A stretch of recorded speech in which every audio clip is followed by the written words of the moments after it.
Yo, what up, y'all? Here we are, number 10. Very surprising that we had number 10 already. It's always been one of those things that I've made a couple podcasts, audio recordings, just recorded some conversations, done some interviews in the past, but never been consistent with it. It's always one of those things that was in the future. Someday I'm gonna do it. And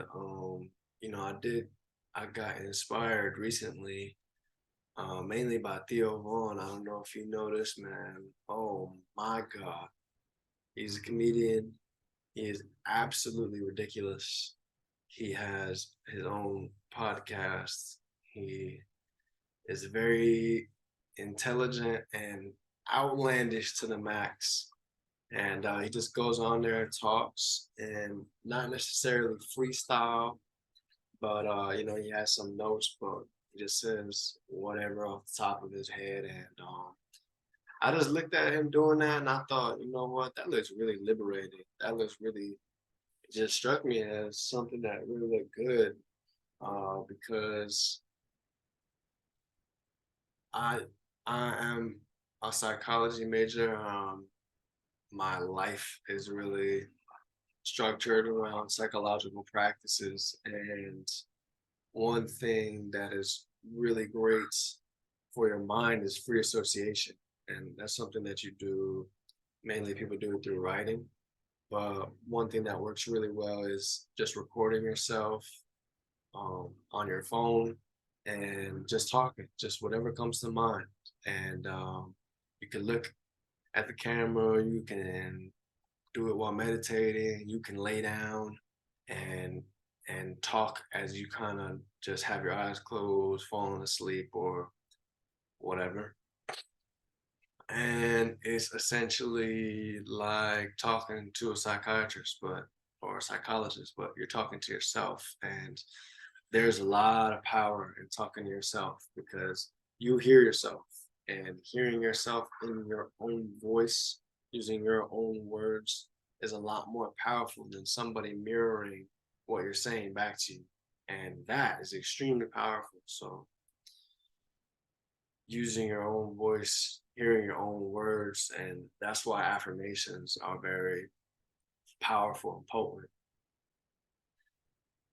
So this has been like that for me. It's been just say whatever and not think about it. No pre-planning, no structure, just freestyle. And that has been very much so decluttering my mind by the moment. And I've been writing a lot, which also is just dumping your thoughts on the paper. And I've been coming up with at least 20 ideas a day. And I've been meditating multiple times a day and exercising a lot and getting in the ocean. And the ocean's been quite crazy lately, which all these things, they're just taking taking the stagnant thought out of my life, shocking my nervous system, sweating, releasing toxins. And there's a lot more things I can clean up, especially my diet. Um, and my exercise practice is my daily regimen. I can always clean it up, no matter how straight and narrow you are. You can always clean it up. You can always be better. And I'm never content with what I'm doing where I'm at. So that's just that self motivation, that drive that I have, and what I do when nobody's watching, and nobody is watching. So I think anyway. But as funny as I just said that, there's somebody looking at me through the window right now. But is something that I've always been that way ever since I was young. I we're doing a workout, sports, whatever, you learn that most people are only doing it because other people are looking at them. And whether that um, be a coach or a trainer or whatever, as soon as that coach or trainer turns their back, they're not doing they're dropping to their knees on the push-ups, and they're not doing the crunches, and they're not running. They run, and then as soon as you look away, they start jogging. That's just the way that humans are built, and or most anyway. And for me, it's never been about that. I don't give a fuck what the coach or the trainer thinks about my effort. All I care about is what I think about my effort. So I always knew, that, oh, you're just cheating yourself. It's true. You are just cheating yourself. So I've always been this way, and I'm really glad that I am, because that means everything I'm doing it for me. And that's the most selfless thing that you can possibly do, is being selfish in that way, because the more you build yourself up, the more your cup filleth, the more it runneth over onto all those around you. Who wants to be around you? Who can you possibly help if you're not helping yourself? So that's just always been my philosophy, and that's where I'm at. Something unexpected happened yesterday. I got a call from my boy Armand, who I'm sure you all will come to be familiar with. Um, Gave me a call, just told me how much he liked one of the podcasts I did. I didn't even know he listened to it, and that was really awesome. That was really cool to know that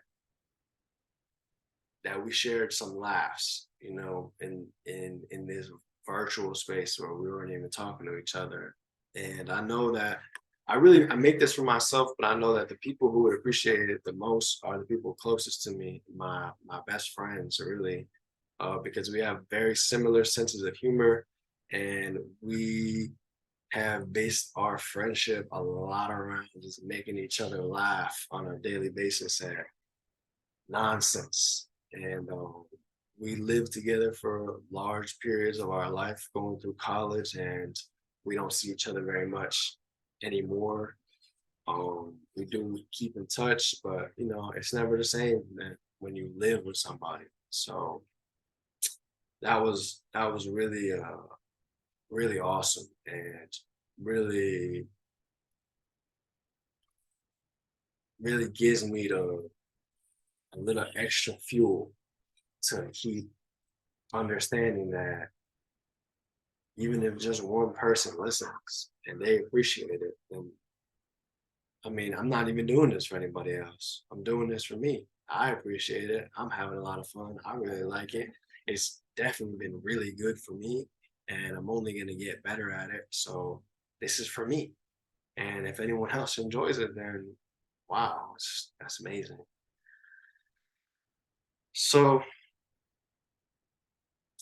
that's where I'm at. I just got back from the beach. I say this not to be repetitive, but to give you some insight.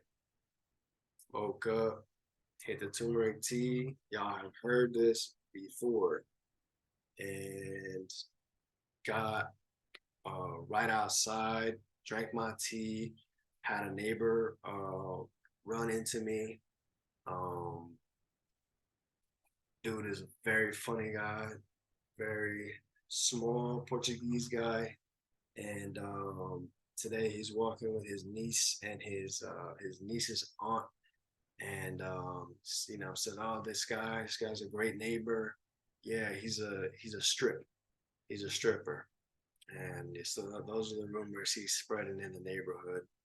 Of course they were like, "Oh yeah, I see it." And I was like, "Yeah, I don't." So that's funny. Very, very funny. People, can be very, very ridiculous. And that's the part of the the reason why I want to do this is because there's so much material on a daily basis. You see things, you run into people. There's just so much ridiculousness that goes on in human interaction. So anyway, after that, went down to the beach, got right to the pull-up bar, get some pull-ups, super wide grip, chin-ups, super wide grip, like about here, chin-ups, doing them hands together, hanging knee raises. Um, I go knee raise, I hold it in the chin up, and I go knee to elbow, and try and lower slow and really make sure that it's a ab exercise and not a momentum exercise. You see a lot of people just with their workouts, they turn them into momentum exercises. They try and load weight and then just pull it up and even bench press turn it into just that's not the point. The point is to get time under tension. The point is to control the weight in order to build strong muscles. And strong muscles are not necessarily big muscles. There's plenty of people who have huge muscles who are not strong. And you learn that when you play football in particular. There's something there's something about humans that they hold. I mean, you may call it spirit. I don't know what you want to call it, but it's something in their solar plexus, right underneath their heart, at the top of their abdomen. There's weight there. There's power there. That's where the source of some kind of power is, and everyone's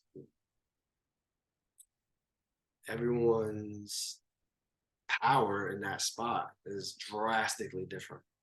And you know that when you hit somebody or you get hit by somebody and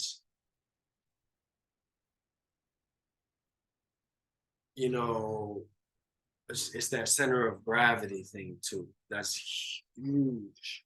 The toughest people to tackle to hit are the smallest people. The people who are 5'7", 5'8", 220, 230, 240 pounds, and they have that low center of gravity and they got speed. Those guys, oh my God. I mean, I can only imagine the Ray Rice, Maurice Jones-Drew, Michael Turner, those guys in the NFL. Oh my God.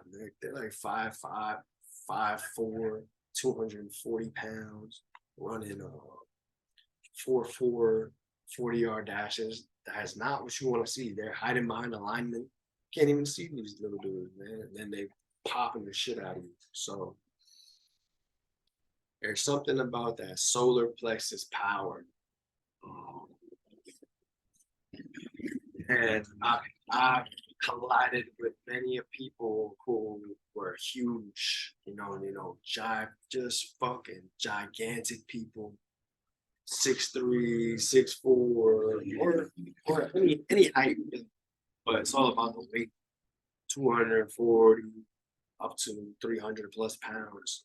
And I have not had the trouble with giant people that you would think. I mean, you know, you hit them extra hard because you know that they just have a lot of weight behind them.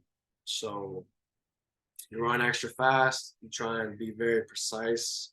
My spot was always trying to get shoulder to to the spot right in like the lats and where the lats and rib cage combined, because you want to get hit in that you want to hit in that spot, get low enough, hit with your shoulder, hit them in the lats so that way they pick up in the air. Um, that's with no equipment. With equipment, I'm always fucking diving at your kneecap. That's my spot. I'm diving at your kneecap because my head is protected with a helmet. and I got shoulder pads, so you just launching yourself. But with no equipment, you do not want to put your head on somebody's knee at all. So yeah, like I said, surprisingly, and let's not say, I've hit some 300 pounders and destroyed them, but I've also been destroyed by that same exact hit, that collision. You hit somebody at that speed and you both go fucking flying the opposite way like a fucking frisbee. So I say that just to say strong muscles, not big muscles. There's an obvious misconception. People thinking that people who are big are strong and people who have muscles are strong. It's building muscle is a certain type of game, and if you learn how to play the game, then you can have huge muscles. I mean, a lot of it has to do with your genetics also, but it's just a different kind of game. It's a different kind of training. In order to build big muscles, you need a rest in between sets. In order to build strong muscles that also have endurance, you need to take short rests and you need to do a lot of work. And that's really my thing. That's really my lane. Because you can't fucking. I always want to train for strength all around and speed, and I think really those things are one and the same. And you can't simulate um, real life in a gym. You can't simulate a fight in a gym. Everyone thinks, oh, don't mess with the big people. And big people normally don't know how to fight, and they're normally not strong. So, yeah, in general, that's a good rule, but it's not 100% the case at all. But if you're trying to simulate real life, then you need endurance because there's no timeouts in real life. There's no hold on, let me catch my breath. Let me get a 2 to 3 minute rest. Let me sit down for a second. Oh, it is a real life scenario. It is how long can you go versus how long can someone else go. And the only way you can go long is if you train to go long.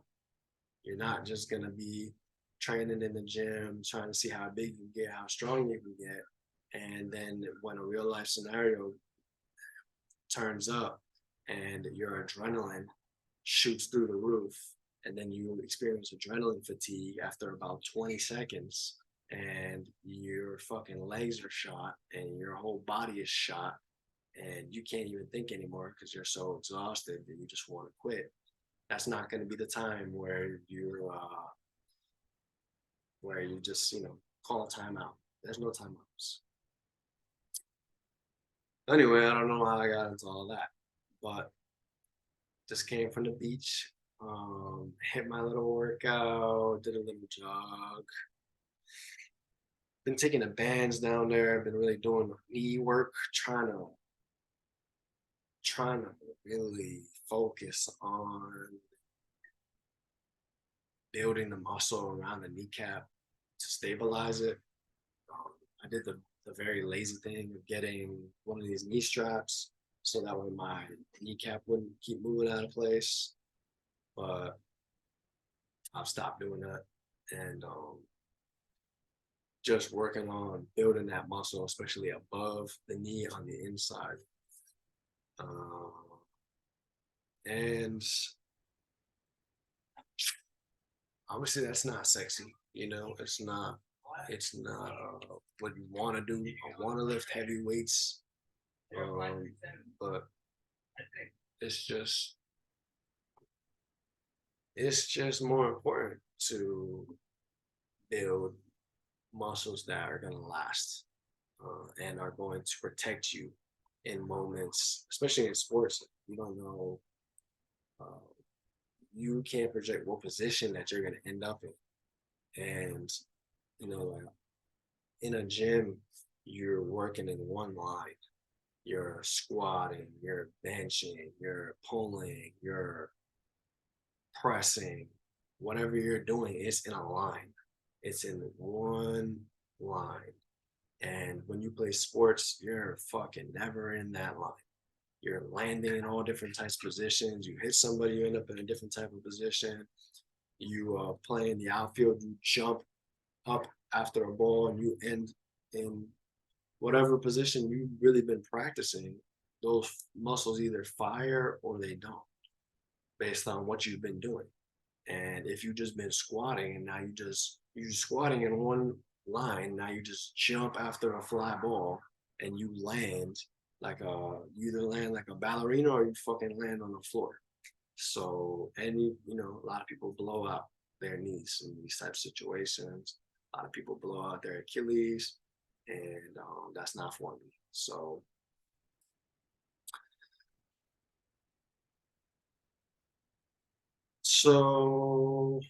been taking the bands out, working on knee stuff, doing shoulder flies, overhead presses, curls, drag curls only. Um, I don't know if you know what those are, but I would recommend transitioning to them immediately and never do another curl in your life.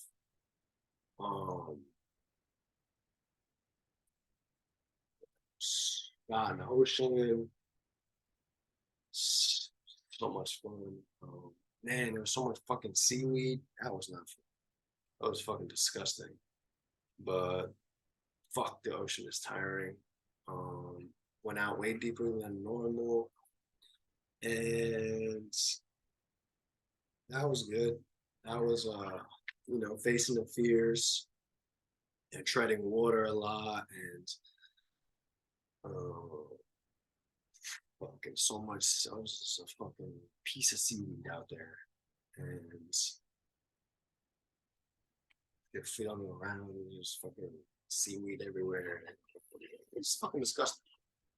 But the waves were serious, so I have fun with that. I love being in the waves. I love riding the waves. I love working on my jumping because you can really jump into a wave, jump up, then kip up and get up, and then you gotta land, and you gotta land softly. And jumping and landing softly are really important for longevity and a really great way to train. And doing it in the water is very low impact and more fun than doing it out of the water. So yeah, did some swimming. That was fucking exhausting. It's a good time.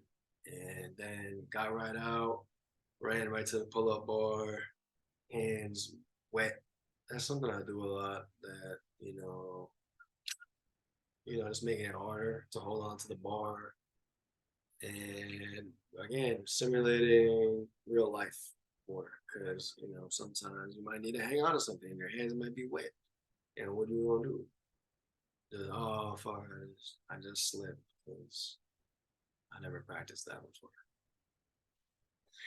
So did pull ups, chin ups, knee raises, hanging. The repetitive nature, but every day is different. Feel different.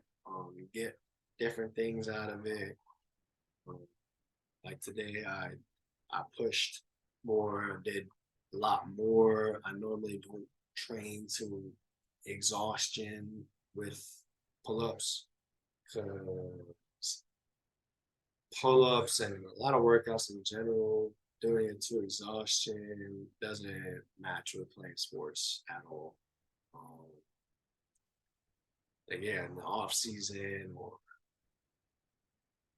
if you get some time off, which doesn't normally happen, but your fucking elbows will be hurting. You'll get tight, and I stretch a lot, not as much as I should, but if you're not doing the equal opposite and you're not using perfect form and you're not stretching, then you're not doing PT exercises, then you're just fucking tightening yourself and winding yourself. And yes, that becomes strong mainly in one line. And when you go outside of that line, that's when you tear things. And been there, done that. But as you can see, I am rounded right now. We're all rounded, but I have no interest in being rounded, and I'm rounded right now.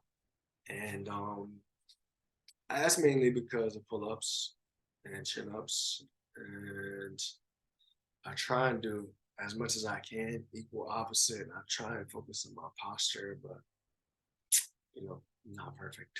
So yeah, that's what's going on. Been watching the Yankees.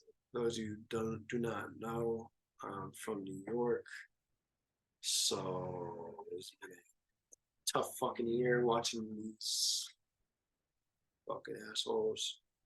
Um, Unfortunately, I really did watch a lot this year. I wish that I didn't.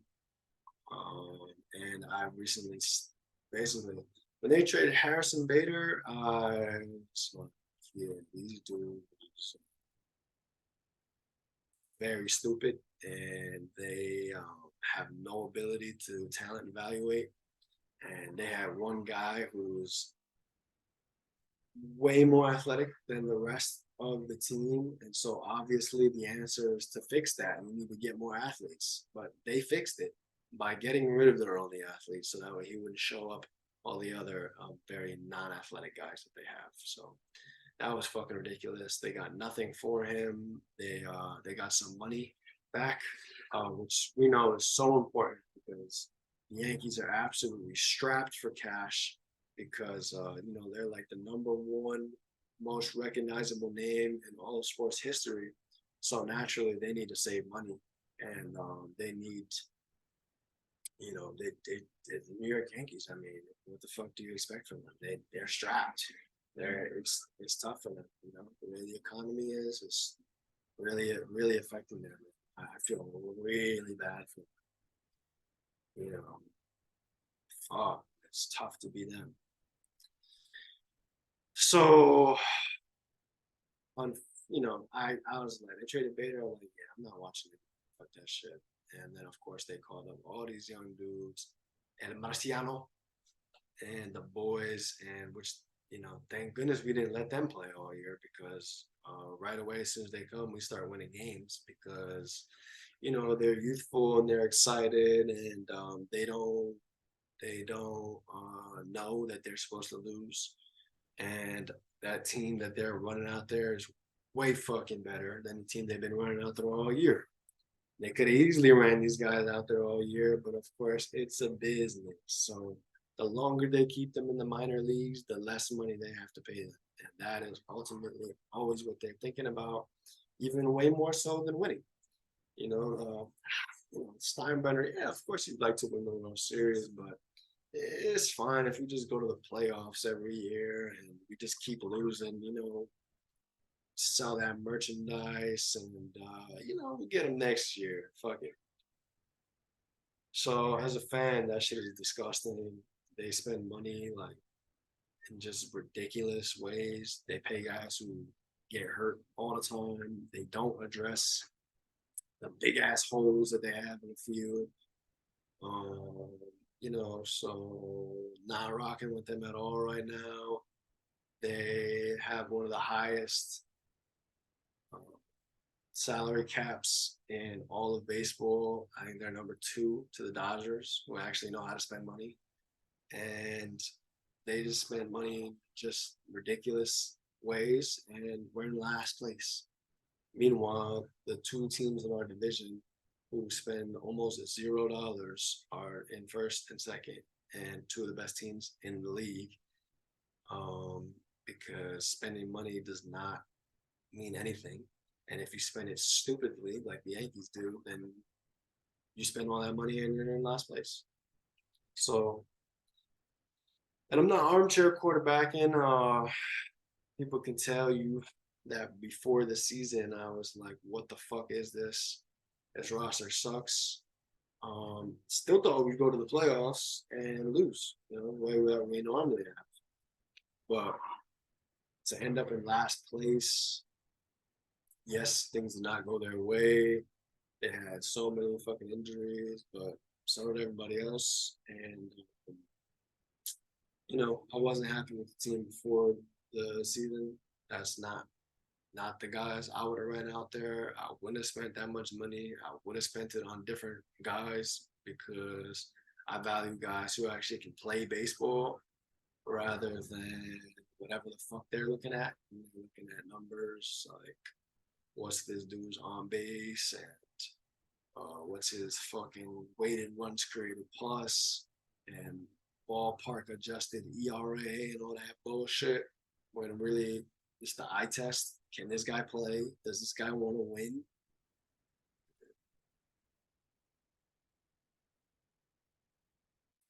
Let's go, Yankees.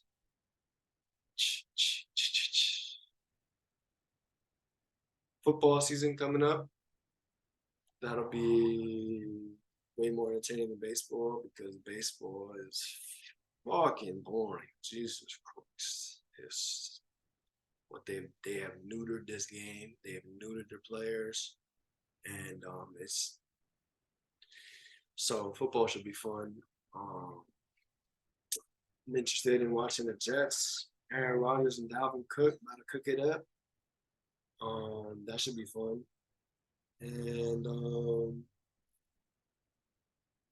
yeah, really trying to not watch too much sports these days. And because Dr. Sean Stevenson, I don't know if y'all know him, great dude. You can look up his podcast. He was talking about when you watch sports, you watching other people be great rather than being great yourself. And that is the truth. And my life is way better when I don't watch sports, honestly. So transitioning, transitioning. That is what it is all about. So once again, thank y'all for listening. I really fucking appreciate it. And I hope y'all have a great life. Peace.